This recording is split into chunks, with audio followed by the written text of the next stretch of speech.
Good evening, everyone. My name is Ankit Gaur. Today we are going to cover 3rd October current affairs. कल 2nd अक्टूबर थी तो maximum news कुछ important नहीं है तो जल्दी ही कवर हो जाएगा ये। इसराइल की 8 कैजुअलिटी हो गई है लेबनान के ऑपरेशन में, ये तो होना ही था। बाकी जो 56 ईयर्स का after Indian Air Force plane crash हो गया था एक, उसके बाद बॉडी ऑफ सोल्जर जो है 56 ईयर्स के बाद जो उनकी फैमिली को है वो दी गई है। मिली नहीं होगी, इस तरह का एरिया था बिकॉज वो। बाकी कोई और खास इंपॉर्टेंट चीज नहीं है। उसके बारे में इंपॉर्टेंट न्यूज जो है पेपर में वो डिस्कशन कर लेते हैं। पर अभी जो है पर्सन्स को इंक्लूड किया जाएगा जो डिसेबिलिटी में है, वो आयुष्मान भारत प्रधानमंत्री जन आरोग्य योजना स्कीम के अंतर्गत, जो कि वर्ल्ड की लार्जेस्ट स्कीम है, जो 5 लाख पर फैमिली पर year for secondary and tertiary care hospitalisation to और 12 crore poors and vulnerable families को देती है। अप्रोक्सीमेटली 55 करोड़ इसके बेनिफिशियरी हैं that form the bottom 40% of the Indian population.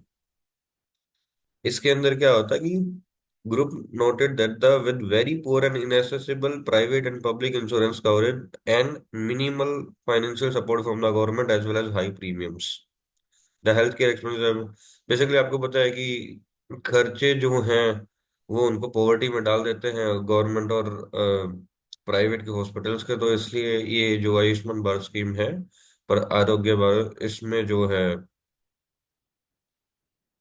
अब डिसेबिलिटीज को भी, डिसेबल पर्सन को भी विदाउट एनी इनकम, जो कोई भी इनकम है तो भी उनको इसमें ऐड ऑन कर दिया जाएगा। ये वर्ल्ड की largest health assurance insurance scheme है, जिसमें 5 लाख पर फैमिली पर ईयर और सेकेंडरी एंड टर्सरी केयर के लिए, हॉस्पिटलाइजेशन के लिए एलोकेटेड है।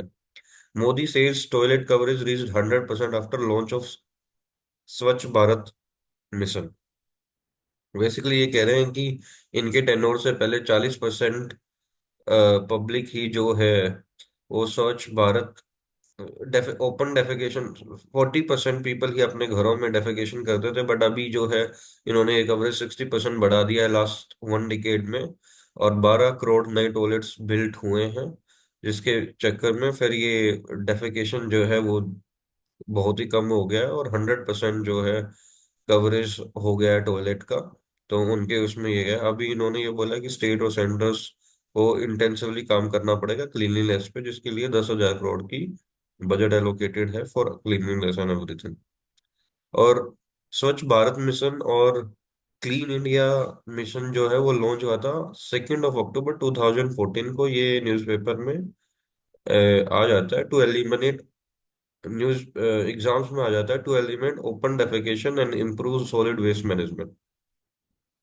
इसके बारे में अपने डिस्कशन किया था कि पहले टॉमी हिल फिगर, टॉमी जो है पर्सन, उन्होंने इंडिया के पर्सन थे, उन्होंने सेकंड पोजीशन हासिल की थी। इसमें क्या है, बिना कोई टेक्नोलॉजी बिना कुछ के सिंगल और सोनली बंदा सरकमवेंट करता ग्लोब के अंदर। तो इस बार दो लेडीज जाएंगी, जो लेफ्टिनेंट कमांडर दिलेना की है, लेफ्टिनेंट कमांडर रूपा ए है। ये दोनों जाएंगी 56 फीट की बोट तारीनी के अंदर जाएंगी, आईएनएस तारीनी का जो वेसल है उसमें जाएंगी। 23,000 नॉटिकल माइल्स 8 मंथ के अंदर कवर करेंगी। नेवी चीफ जो है एडमिरल दिनेश त्रिपाठी ने उनको फ्लैग ऑफ किया है फ्रॉम गोवा से। और ओवरऑल जो है ये आईएनएस सागर परिक्रमा में जो है INS flagged of from ocean selling mode INS Mandovi से ये गया है। आईएनएस वी तरीनी जो है ये वेसल है, आईएनएस वी तारीनी है। उसके बाद ये गोवा से फ्रीमेंटल, फ्रीमेंटल थे Australian, Australian to Fremantle to Lyttelton and New Zealand to Port Stanley Falkland, then Stanley to Cape Town और South Africa, and finally Cape Town से गोवा। ये रूट रहेगा इनका। और बेसिकली इन दोनों की 3 साल के लिए प्रॉपर ट्रेनिंग करी गई थी। दोनों को 38,000 नॉटिकल माइल का एक्सपीरियंस है। अब ये इंडिया में और वर्ल्ड में शायद फर्स्ट बार जो है ये अपनी दो लेडी ऑफिसर्स ये सरकमवेंट करेंगे गोल में, जो वर्ल्ड की वॉयज यात्रा होती है।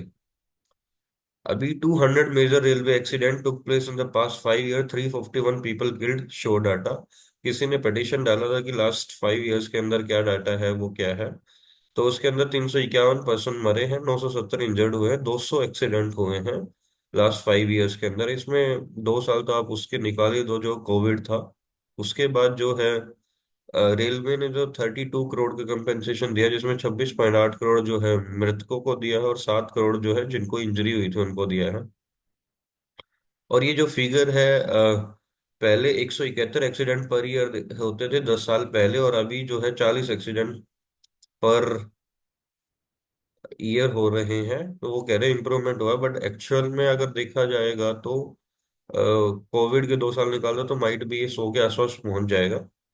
उसके बाद जो ये है कि सबसे ज्यादा जो डेथ हुई है 297%, वो साउदर्न ईस्टर्न रेलवे जोन पे हुआ है।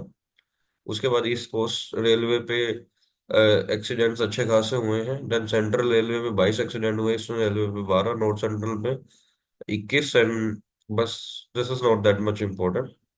सो या उसके बाद पीएम ने लॉन्च किया है special welfare package for tribal villages. जो आपको पता है झारखंड में अभी चुनाव होने वाले हैं, तो उसमें अपनी रैली में उन्होंने अपने कुछ इनिशिएटिव्स किए हैं। जो पहले स्कीम थी पीएम जनजातीय उन्नत ग्राम अभियान, जो जिसमें 63,000 स्कीम्स को जो है का एक अम्ब्रेला स्कीम थी, जिसके अंदर 25 इंटरवेंशंस और 17 मिनिस्ट्रीज काम करने वाली थी, जिसका बजट एलोकेशन था 79,156 करोड़। उसके अंदर ये धरती आबा जनजातीय Gram Utkarsh Abhiyan, a package for basic scheme saturation in tribal majority villages across 550 district in Jharkhand जो है इंट्रोड्यूस कर दिया गया है।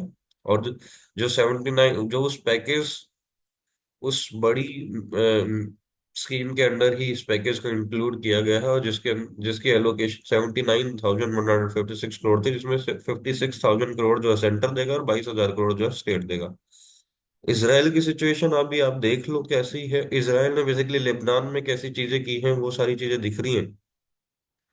ये धुआं निकल रहा है, उन्होंने अटैक किया, और ये जितने भी ये एरिया हैं 8 अक्टूबर को स्टार्ट हुआ था 2023 को, और अभी तक 26 सितंबर तक जो इसराइल ने अटैक किए हैं लेबनान में वो वाले एरिया है, और हिजबुल्लाह ने जहाँ पे अटैक किए हैं इसराइल में वो वाले एरिया है। आपको पता है जिस टाइम पे अटैक हुआ था उस टाइम पे गोल्ड के प्राइसेस कम चल रहे थे और गिर रहे थे, बट एकदम से फ्लक्चुएट हो गए, अपसाइड पोटेंशियल में चले गए थे। अब इस बार इजराइल और ईरान आ गए हैं, तो गोल्ड थोड़े से कम हुए हैं, बट गोल्ड तो रीबाउंस बैक कर जाएगा बिकॉज अनसर्टेनिटी की सिचुएशन है, लेकिन क्रूड ऑयल के प्राइसेस जो है वो बढ़ गए हैं। तो 558 पीपल किल्ड हो गए सिर्फ 23 और 24 को। 202 लाख, मतलब 2 लाख लोग जो है डिस्प्लेस हुए हैं internally. Displace person in Lebanon in thousands, और उसके बाद मतलब 2 लाख इंटरनल डिस्प्लेस हुए हैं। फिर top 5 districts in Lebanon by departure and arrival, ये इस तरह की चेंजेस हैं। एंड उसके बाद ये है कि shows the UNRWA refugee camp. Basically 80% जो भी पैलेस्टीन के रिफ्यूजी यहाँ पे गए हैं वो बिलो नेशनल पॉवर्टी लाइन के अंतर्गत आते हैं। उसके बाद अभी ये बोल रहे हैं कि सरप्लस रेन जो अभी हुई है, जो अपना मानसून हुआ है वो 8% अबव गया है, तो उसमें few crops like urad, dal, bajra and cotton, kharif, इनको छोड़ के बाकी जो है अब नॉर्मल रिजर्व है, तो उसमें सारी चीजें अच्छी हुई हैं। कोर्स सीरियल्स की प्रोडक्शन अच्छी हुई है, पैडी की, पल्सेस की, ऑयल सीड्स की, कॉटन की और जूट एंड मेस्टा की, इनकी कम कम हुई है। तो अब ये कहना जा रहा है कि भाई फूड इन्फ्लेशन माइट भी कम हो जाए, बट ये जो चीजें कम हुई हैं तो इनकी तो इन्फ्लेशन रहेगी। एसबीआई बोल रहा है वो 600 ब्रांच ऐड करेगा ताकि और अपना एक्सपेंशन कर सके, और इनोवेटिव उसमें। और तो ये सी एस सेठी जो है एसबीआई के चेयरमैन है। चाइना, जब से ये ईरान ने इसराइल के ऊपर दागा, और इसराइल ने फिर ये बोला है कि Israel has vowed to make Iran pay for firing a barrage of missiles at its territory। मतलब इसराइल ने प्रॉमिस किया कि जो उसने ईरान ने हमारे ऊपर हुआ है उसका बदला बिल्कुल लिया जाएगा। तो उसमें चाइना ने ये बोला है कि मतलब सारी सुपर पावर्स को, यानी G5 नेशंस को, G7 नेशंस को आपस में कॉल किया, डिस्कशन किया कि इसको तुरंत रोकना है, बिकॉज ये सिचुएशन कहीं पे भी हो जाएगी। और ये अल्दो चाइना जो है वो लेबनान के सपोर्ट में ही है, और यूएस आपको पता है इसराइल के सपोर्ट में रहता है, बट यूएस ने बोला कि न्यूक्लियर वाली जगह पे अगर ये अटैक करेगा तो वो अलाउडेबल नहीं है इसराइल को भी। यूएस ने ऐसा बोला है। और ओवरऑल जो है चाइना जो है बोलता तो वो यही है कि लेबनान की सोवरेनिटी नहीं होनी चाहिए, और वो बोल रहा है कि पावरफुल नेशंस ने इनको सीज फायर गाजा में ही रोक लिया होता तो आज ये दिन नहीं देखना होता। अदानी को भाई धारावी प्रोजेक्ट जो आपको पता है ना, बिगेस्ट स्लम एरिया जो है उसके अंदर जो है बिल्डिंग्स बनाने का जो है टेंडर अदानी जी को मिल जाएगा, जिसमें 256 एकड़ का एरिया है जो उनको मिलेगा। और land to be bought from the centre and lease to the Dharavi project. उसके बाद ओपन एआई की जो रेजेज ओवर $6.5 बिलियन पे इन्होंने फंडिंग उठाई है। और $6.5 बिलियन का मतलब आप सम रेजेज $6.5 बिलियन से भी ज्यादा रेज किया है, और फंडिंग हो चुकी है $150 बिलियन। $150 बिलियन में अंबानी जी को, रिलायंस को बेसिकली 50 साल लगे, इसको 7 साल के अंदर ही हो गया। और ये वैसे थर्ड लार्जेस्ट है, बट प्राइवेट में वन ऑफ द लार्जेस्ट है। उसमें क्या है, सबसे ज्यादा पैसा आज तक जिस जिस फंडिंग में मिला, स्पेसएक्स को मिला है, और टिकटॉक ओनर को के जो पेरेंट कंपनी है बाइट डांस को मिला है। उसके बाद जो ओपन एआई है, आपको पता है सबसे ज्यादा स्टेक इसमें माइक्रोसॉफ्ट के है, तो इसको मिला है। So this is one of the important. उसके बाद लास्ट डे है curt word of the day है कर्टेलमेंट। कर्टेलमेंट का मीनिंग क्या होता है? कट डाउन करना। Thank you, have a good day.